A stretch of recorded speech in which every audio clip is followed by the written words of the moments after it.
Welcome back everyone. तो आज मुझे थोड़ा सा फ़ीवर है जो आपको मेरी आवाज़ में बार बार फ़ील होगा। तो आज मेरा वर्कआउट डे था जो मैं फ़ीवर की वजह से नहीं कर पाई और ना ही योगा कर पाई। और ये मेरा पुराना प्रैक्टिस सेशन है। तो आज मैंने अपना पेंडिंग काम पूरा किया जो कि था पुराने 2 व्लॉग्स को री अपलोड करना। अगर आप सभी को मेरा इस तरीके से कहानी बताना अच्छा लगता है तो आप इस व्लॉग को ज़रूर लाइक कीजिएगा ताकि मुझे आपकी सद्भावनाएं पता चल पाएँ और मैं इस तरीके के व्लॉग्स ज़्यादा अपलोड कर पाऊँ। तो आइए जानते हैं इस व्लॉग में मैं आपको क्या बताने वाली हूँ। योगा आसनास तो आप सभी करते भी होंगे और उनके नाम भी जानते होंगे, पर आइए जानते हैं कि योगा का इतिहास क्या है। चाहे मॉडर्न योगा हो या एंशिएंट योगा हो, जितने भी आसनास आज तक हमें मालूम हैं वह सभी का आधार है ऋषि पतंजलि। और ताज्जुब करने की बात यह है कि ऋषि पतंजलि का भी यह अपना खुद का संपादन नहीं है। बहुत सारे लेखकों ने योगा सूत्रास ऑफ पतंजलि को अपने अनुसार व्याख्या दी है। मॉडर्न योगा को फैलाने वाले प्रैक्टिशनर्स जैसे कृष्णाचार्य जी और संत व्यास जी दोनों ने ही बताया कि योगा सूत्रास ऑफ पतंजलि में करीब 195 योगा सूत्रास हैं। और अन्य योगा प्रैक्टिशनर जैसे BKS अयंगर जी के अनुसार योगा सूत्रास ऑफ पतंजलि में करीब 196 सूत्रास ऑफ योगा हैं। और क्या आपको यह बात पता है कि ऋषि पतंजलि ने यह 195 और 196 सूत्रास ऑफ योगा लिखने के लिए अलग अलग परंपराओं से ज्ञान अर्जित किया था, जैसे कि सांख्या, बुद्धिज्म और भी अलग अलग परंपराओं से ज्ञान अर्जित किया था।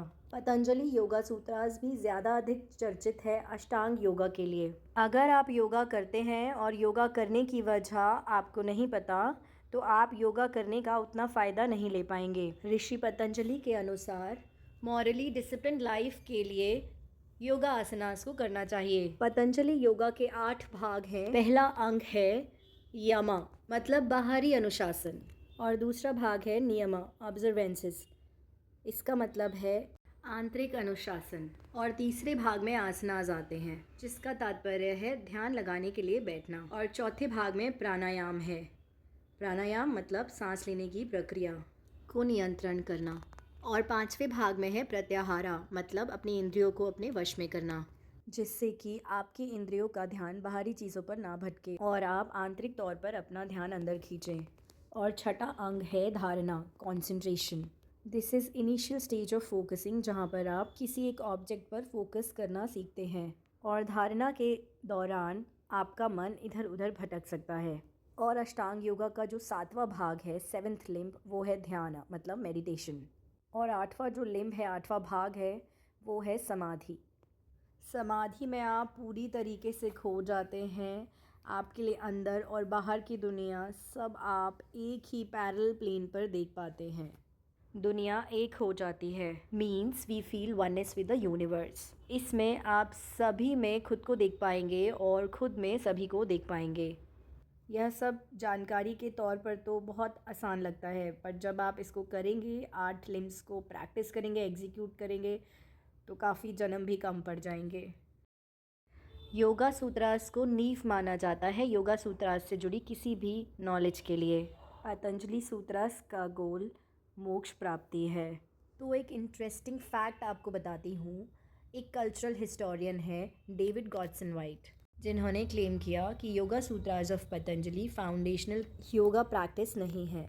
साथ में यह भी क्लेम किया कि योगा सूत्रास में ऐसे वर्ड्स हैं, डिस्क्रिप्शंस हैं, जिनके अर्थ आसानी से समझ नहीं आते और किसी डिक्शनरी में भी उसका अर्थ आपको नहीं मिलेगा, क्योंकि डेविड गॉडसन के अनुसार योगा सूत्रास कंपाइलेशन है 2 से 3 चीज़ों का, जैसे अष्टांग और मेटाफिज़िक्स वगैरह, जो कि अलग अलग टेक्स्ट हैं और सोर्सेज हैं। जैसा कि मेटाफिज़िक्स पर ही 160 छंद हैं और अष्टांग योगा पर 30 छंद हैं। 19वीं सदी में स्वामी विवेकानंद जी ने योगा सूत्रास को लोकप्रिय किया था। 19वीं सदी से लगभग 700 साल पहले तक योगा सूत्रास के बारे में किसी को कुछ भी पता नहीं था। तब जाकर फाइनली 20वीं शताब्दी में योगा सूत्रास का कमबैक हुआ था और योगा सूत्रास हम सभी के लिए पढ़ने के लिए अवेलेबल हुई थी। योगा प्रैक्टिशनर्स लाइक श्री औरबिंदो, योगानंद जी और भी बहुत सारे प्रैक्टिशनर्स ने 20वीं सदी में योगा सूत्रास को काफ़ी लोकप्रिय किया था। पहली शताब्दी के टेक्स्ट पढ़ने पर पता चला कि योगा सूत्रास एक बुद्धिस्ट टेक्स्ट था बजाय एक हिंदू टेक्स्ट होने के। और खंगालने पर इतिहास को पता चला 4th सेंचुरी में जाकर कि योगा सूत्रास हिंदू टेक्स्ट है। और एक और इंटरेस्टिंग फैक्ट कि 20वीं सदी से पहले जब योगा सूत्रास हम सभी के लिए अवेलेबल हुई, उससे पहले योगा के बारे में जितनी भी थोड़ी बहुत इन्फॉर्मेशन थी वह हमें मिलती थी टेक्स्ट लाइक भगवद गीता, हठ योगा लिटरेचर और Hiranyagarbha and other text like Pashupata Shaivism yoga. Hatha yoga basically physical postures, asanas और आपकी ब्रीदिंग टेक्निक्स, प्राणायाम और प्यूरिफिकेशन टेक्निक्स जैसे कि षटकर्मास, मुद्रास, बंधस, इन सब पर फोकस करता है to purify body and prepare it for deeper meditative practices. Hatha yoga एक तरीके से प्रेपरेटरी फेज है फॉर मेडिटेशन। और हठ योगा का अल्टीमेट गोल है स्पिरिचुअल लिबरेशन, मतलब आपकी फिजिकल और मेंटल बॉडी को स्वस्थ करके आपको स्पिरिचुअली लिबरेट करता है। और बताया जाता है कि हठ योगा 10वीं और 11वीं शताब्दी में ढूंढा गया था। गोरखनाथ जी ने हठ योगा को आगे बढ़ाया था। गोरखनाथ जी हिंदू योगी थे और इन्होंने इस बात पर काफ़ी ज़ोर दिया था कि सत्य को ढूंढना और आध्यात्मिक जीवन की कीमत एक इंसान के लिए उसके जीवन में सबसे ज़्यादा अहमियत रखनी चाहिए। मॉडर्न टाइम्स में जिन योगीज़ ने हठ योगा को लोकप्रिय किया है उनका नाम है Krishnacharya, Swami Shivananda, PKS Iyengar. They introduced authentic yoga practices in the form of modern yoga which presently has over 200 yoga asanas. अगर आपको कुछ भी बोलना हो तो आप प्लीज़ कमेंट करिए, मुझे बिल्कुल बुरा नहीं लगेगा। कुछ भी अच्छा हो बुरा हो मैं उसको पॉजिटिवली लूँगी। आपका बहुत बहुत बहुत धन्यवाद।